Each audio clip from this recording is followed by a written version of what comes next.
पुरुषोत्तम चित्रे। पुरुषोत्तम इनके फादर का नाम था, तो ये उनके नेम को अपने नेम के साथ ऐड करके लिखते थे। तो दिलीप चित्रे जी का जन्म हुआ था सितंबर 17, 1938 को बड़ौदा, गुजरात में। और ये बाय ऑक्यूपेशन पोएट थे, ट्रांसलेटर थे, पेंटर भी थे, फिक्शन राइटर थे और फिल्म मेकर भी थे। इनकी वाइफ थी विजू चित्रे और इनका एक बेटा था अक्षय चित्रे। और जो इन्होंने लिखी है फादर रिटर्निंग होम पोएम, ये इतनी ज़्यादा फेमस हुई कि इसी से उनको जो भी अब तक का सबसे ज़्यादा फेम मिला था। और इनकी डेथ हुई थी दिसंबर 10, 2009 को पुणे, महाराष्ट्र में। तो फादर रिटर्निंग होम पोएम पर हम आएँ तो इसका कॉन्सेप्ट बेसिकली एक ओल्ड एज मैन के ऊपर है जो अपने घर लौट रहा है और उसकी लाइफ में कोई भी इंटरेस्ट नहीं है, उसकी लाइफ बहुत बोरिंग हो चुकी है और उसके लिए कोई केयर करने वाला भी नहीं है। तो शुरू करते हैं first stanza. Father returning home, stanza 1। My father travels on the late evening train, standing among the silent commuters in the yellow light. तो इस स्टैंजा की इन लाइंस का मतलब है कि my father travels on the late evening train, कि मेरे पिताजी, मेरे पापा ट्रैवल करते हैं लेट इवनिंग ट्रेन में। लेट इवनिंग ट्रेन से यहाँ पे ये मतलब निकलता है कि उनके फादर बहुत देर तक काम करते हैं, इसीलिए वो इवनिंग की ट्रेन से लेट आ रहे हैं। Standing among the silent commuters in the yellow light, और खड़े हुए हैं वो कम्यूटर्स मतलब पैसेंजर्स के बीच में खड़े हुए हैं और ट्रेन की येलो लाइट उनके चेहरे पर पड़ रही है। तो इसमें मतलब हुआ कि साइलेंट कम्यूटर से हम यहाँ मतलब ये निकालते हैं कि जो जो ट्रेन के पैसेंजर्स हैं वो उनसे फ्रेंडली नहीं है, ना ही वो आपस में बात कर रहे हैं, पैसेंजर्स आपस में बात कर रहे हैं, ना ही उनके फादर से बात कर रहे हैं। तो साइलेंट कम्यूटर्स का मतलब ये है कि वो शांत कम्यूटर्स, शांत पैसेंजर्स और इन द येलो लाइट। और ट्रेन की जो येलो लाइट है, जो आपने देखा होगा ट्रेन में ट्रैवल करते हुए कि वो जो लाइट जलती है ट्रेन में शाम के टाइम मोस्टली, तो वो येलो सी शेड होती है उसकी, तो इसीलिए येलो लाइट। और येलो लाइट से यहाँ पर वो बोरिंग लाइट भी कहा जा रहा है, बिल्कुल भी वो हैप्पी और चर्पी लाइट नहीं है। फिर आगे की लाइन्स हैं। Suburbs slide past his unseeing eyes. His shirts and pants are soggy, and his black raincoat stained with mud, and his bag stuffed with books. इसका मतलब है suburbs lies past his unseeing eyes, मतलब कि जो suburbs होता है, outskirts, छोटी छोटी बस्तियाँ, तो वो उनकी आँखों के सामने से निकल रहे हैं। अनसीइंग आइज़ का मतलब कि वो उनको नहीं देख रहा है, उनको इग्नोर कर रहे हैं, क्योंकि उनके लिए रोज़ की बात थी, ये दृश्य उनके सामने आते थे और उनको बिल्कुल भी इंटरेस्ट नहीं है उसको देखने में, क्योंकि वो दैट इज़ वेरी बोरिंग और वो रोज़ रोज़ देखते थे, तो इसलिए उनको अब इंटरेस्ट नहीं रहा है उन चीज़ों को देखने में। His shirt and pants are soggy and his black raincoat stained with mud, मतलब कि उनकी शर्ट और जो पैंट हैं वो भीग कर, जो कपड़ा सॉफ्ट सा होता है वैसी वो सॉगी हो गई हैं। और his black raincoat stained with mud, और उनका जो ब्लैक रेन कोट है वो मिट्टी से गंदा हो गया है। And his bag stuffed with books, और उनका जो बैग है वो बुक्स से भरा हुआ है और बुक इज़ फॉलिंग अपार्ट, और उसमें से बुक्स गिरने वाली हैं, गिर रही हैं, बट वो उसको मैनेज कर रहे हैं ढंग से रखने का। तो मतलब ये इसका मतलब निकलता है कि वो बारिश में भीगे हुए हैं। रेनी डे से यहाँ पर ये बताना चाह रहे हैं कि ये रेनी डे था, इस वजह से उनकी शर्ट और पैंट्स भीग गए हैं, गीली हो गई हैं। और उनका जो रेनकोट है पहना हुआ वो मिट्टी से सन गया है। और and his bag stuffed with books is falling apart, और उनका जो बैग है उसमें बुक्स भरी हुई है और वो बुक्स नीचे गिरने के लिए हो रही हैं, बट वो उसे मैनेज कर रहे हैं।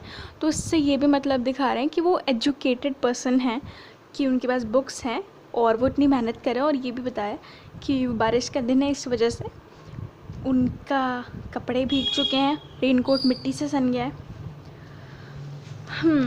अब आगे की लाइन्स हैं। His eyes dimmed by his age fade homeward through the humid monsoon night.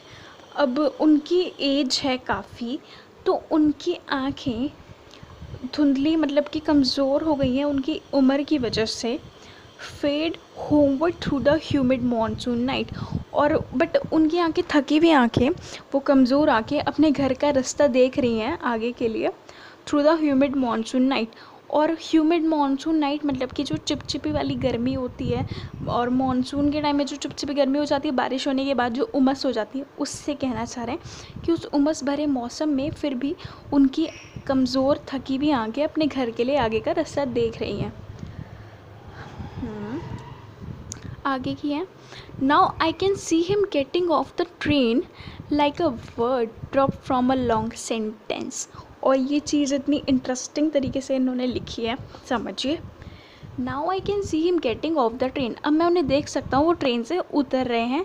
Like a word drop from a long sentence. और ये word drop from a long sentence का मतलब कि अब मैंने देखा है कि वो ट्रेन से उतर रहे हैं उसी तरह जैसे एक लंबे से बड़े से सेंटेंस में से एक शब्द गिरा हो।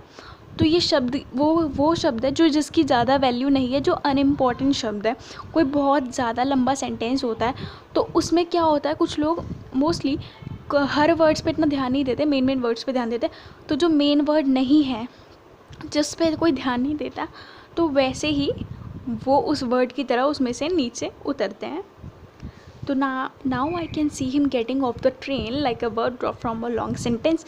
अब मैं उन्हें देख सकता हूँ वो ट्रेन से उतर रहे हैं जैसे ही एक अनइम्पॉर्टेंट सा वर्ड एक बड़े सेंटेंस में से नीचे गिरा हो। He hurries across the length of the grey platform, crosses the railway line, enters the lane. His chappals are sticky with mud, but he hurries onwards. अब यहाँ पे इन लाइनों का मतलब है he hurries across the length of the grey platform। उन्होंने जल्दी से वो लेंथ ऑफ प्लेटफॉर्म मतलब कि जो प्लेटफॉर्म को क्रॉस किया जो ग्रे कलर का है। Crosses the railway line, enters the lane. अब उन्होंने रेलवे लाइन क्रॉस करी और लेन में गली के लिए एंटर किया। His chappals are sticking with mud. His chappals are sticky with mud मतलब उनकी चप्पल्स कीचड़ से सनी हुई हैं। But he hurries onwards, but वो जल्दी चलने की फिर भी कोशिश करते हैं। और अगर आपकी चप्पल्स में या फुटवेयर्स में अगर कीचड़ में मुश्किल से कभी फंस जाएं तो आपको चलने में थोड़ी परेशानी होती है, वैसे ही उन्हें परेशानी हुई होगी। But he hurries onward, but फिर भी वो जल्दी जाने की कोशिश करते हैं अपने रास्ते में आगे। तो उसमें ये दिखा रहे हैं कि उन्होंने ग्रे प्लेटफॉर्म जो उसे क्रॉस किया, फिर रेलवे लाइन क्रॉस की, फिर गली में आए, फिर वो चप्पल उनकी कीचड़ से सनी हुई है और जिनको पहन कर चलने में उन्हें मुश्किल हो रही है, बट फिर भी वो उसे जल्दी चलने की कोशिश करते हैं उसे पहन कर। तो इसमें ये भी दिखा रहे हैं, समझा रहे हैं कि उस एटमॉस्फेयर से, उस बोरिंग से, उस अजीब से एटमॉस्फेयर से फिर भी वो कोशिश करते हैं अपने घर जाने की, जल्दी से जल्दी उस एटमॉस्फेयर से निकलने की कोशिश करते हैं। और ये भी दिखाना चाह रहे हैं कि एक उनके मन में एक होप है अपने घर जल्दी जाने की। और ये आगे समझते हैं हम। ये सेकंड स्टैंज़ा है। Home again I see him drinking weak tea, eating a stale chapati, reading a book. अब जब वो घर वापस आ गए दोबारा, I see him drinking weak tea. अब मैं उन्हें देखता हूँ कि वो एक हल्की सी चाय पी रहे हैं, ईटिंग अ स्टेल चपाती, एक बासी रोटी खा रहे हैं, रीडिंग अ बुक, और एक किताब पढ़ रहे हैं। मतलब जब वो घर आते हैं तो वो अकेले बैठे होते हैं, चाय पी रहे होते हैं, हल्की वाली चाय, और एक बासी चपाती खा रहे हैं और रीडिंग अ बुक। अब इसमें ये दिखा रहे हैं कि जब वो घर पहुंचते हैं तो उनकी केयर करने वाला भी कोई नहीं है, क्योंकि उनके साथ बैठ के कोई बातें नहीं कर रहा है, और एक बासी चपाती खा रहे हैं, मतलब कि उनकी केयर नहीं कर रहा है, तो उनको किसी ने गर्म करके भी नहीं दी, और रीडिंग अ बुक, और वो अपना अकेलापन मिटाने के लिए साथ साथ बुक भी पढ़ रहे हैं। तो यही दिखाया गया है कि उनके घर पे कोई केयर नहीं कर रहा है, और उन्होंने बासी चपाती खा रहे हैं, बट फिर भी उन्होंने किसी को कंप्लेन नहीं करी है, क्योंकि वो उस चीज़ के लिए यूज्ड हो गए, उनको आदत हो गई है, और वो एक्सपेक्ट किसी से कुछ नहीं कर रहे हैं। हाँ, हर इंसान एक्सपेक्ट करता है केयर, उन्होंने भी एक्सपेक्ट करी, बट उनको पता है कि जैसा रोज़ होता है वैसे हमेशा की तरह आज भी हुआ। तो ऐसे ही वो आगे की लाइन्स हैं। He goes into the toilet to contemplate men's estrangement from a man-made world. अब he goes into the toilet to contemplate. अब वो टॉयलेट में जाते हैं और कंटेम्पलेट का मतलब होता है आप एक चीज़ के बारे में बहुत ध्यान से सोचो। तो अब वो टॉयलेट में जाते हैं उस चीज़ के बारे में सोचने के लिए कि man estrangement from a man made world, कि इंसान कैसे पराया हो जाता है इंसान की बनी हुई दुनिया में। एस्ट्रेंजमेंट होता है परायापन, कैसे इंसान पराया हो जाता है इंसान की बनी हुई ही दुनिया से। और ये टॉयलेट में जा रहे हैं तो ये उनके लिए टॉयलेट एक वो चीज़ है जो उनका अपना एक छोटा सा वर्ल्ड है, जहाँ पर वो सोचते हैं, ऐसे बहुत डीपली सोचते हैं इस दुनिया के बारे में और अपने रिलेशंस के बारे में जो उनके परिवार से हैं। और आगे की लाइंस हैं, coming out he trembles at the sink, the cold water running over his brown hands. अब जैसे वो वापस आते हैं टॉयलेट से तो coming out he trembles at the sink, sink से मतलब वॉश बेसिन, और मतलब कि जब वो वॉश बेसिन पे आते हैं हाथ धोने, ही ट्रम्बल्स एट द सिंक मतलब उनके वो काँपते हैं, उनके हाथ काँपते हैं वॉश बेसिन पर। The cold water running over his brown hands, और जो ठंडा पानी है वो उनके हाथों पर बह रहा है। तो इसमें देखिए वो काँप रहे हैं, इस वजह से भी हो सकता है कि ठंडा पानी लग रहा है इस वजह से वो काँप रहे हों, और ये भी हो सकता है कि उनको पोएटिकली कि उनको और इस चीज़ का डर है उस वजह से काँप रहे हैं कि उनके जो बाकी के थोड़े बहुत रिलेशंस हैं वो भी उनसे दूर ना हो जाएं, कट ऑफ ना हो जाएं बिल्कुल। उनके फेयरफुल थॉट्स हैं मन में कि ये जो बाकी के बचे कुछ रिलेशन नाम के रिलेशंस हैं ये भी उनसे बिल्कुल कट ऑफ ना हो जाएं। आगे की लाइन है, A few droplets cling to the graying hair on his wrist. अब वो कह रहे हैं कुछ पानी की बूंदें उनकी कलाइयों पर, उनके ग्रे हेयर वाइट हेयर पर पड़ती हैं। और इसका मतलब सिर्फ ये नहीं है कि कलाइयों पर उनके पानी की बूंदें पड़े, नहीं, इसका डीप मीनिंग है कि जब पानी की बूंदें मतलब कि पानी से मतलब होता है लाइफ, ठीक है, मेनली पानी का मतलब लाइफ होता है, और ग्रे हेयर का मतलब है आपकी उम्र मतलब ओल्ड एज। तो ये कह रहे हैं कि पानी की बूंदों ने मतलब पानी ने ही उनको अब तक मतलब कि जोड़ कर रखा है, वरना उनकी ओल्ड एज काफ़ी ज़्यादा है और उनकी लाइफ में कुछ एक्सपेक्टेशंस नहीं है, बोरिंग है, कोई केयर करने वाला नहीं है। तो मतलब वो कब तक मतलब अब तक जा चुके होते हैं, बट पानी है तो उनको अभी तक संभाल के रखा है। His sullen children had often refused to share joys and secrets with him. अब sullen मतलब होता है upset. His sullen children have often refused to share joys and sorrows with him.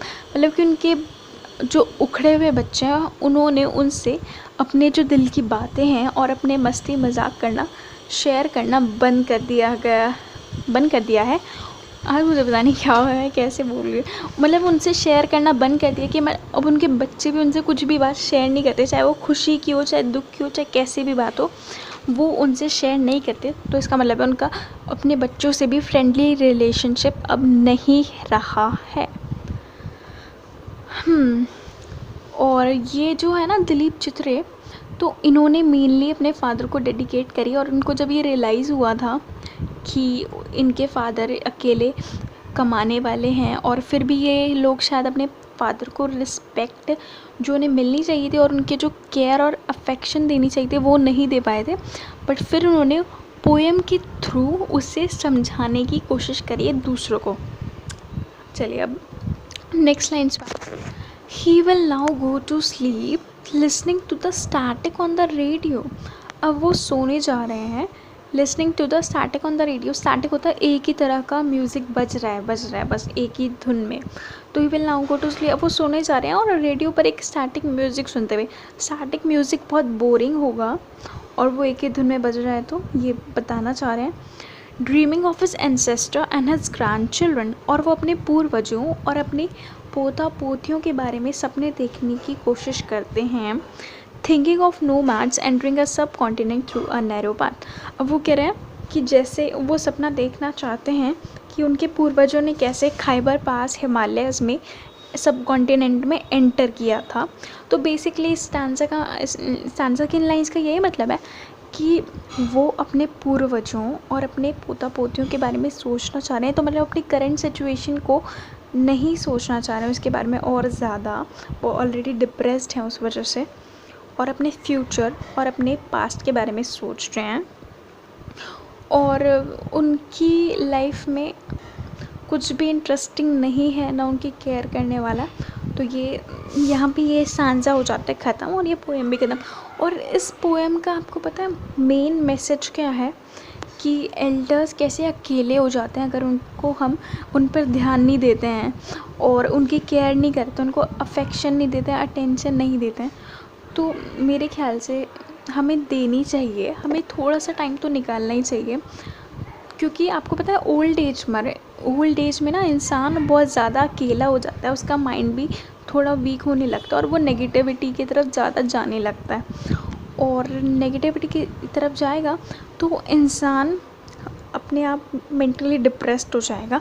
तो इसलिए आई फील कि हमें उनके लिए, बुज़ुर्गों के लिए, बड़े बुज़ुर्गों के लिए टाइम निकालना चाहिए, बिल्कुल से, चाहे थोड़ा सा ही निकालें बट हमें ज़रूर निकालना चाहिए। और ये ना ऑटोबायोग्राफिकल पोएम है, तो ये मैं बता चुकी हूँ कि दिलीप चित्रे जी ने अपने फादर को डेडिकेट करके लिखी है। और इस पोएम ने काफ़ी स्ट्रॉन्ग मैसेज दिया है।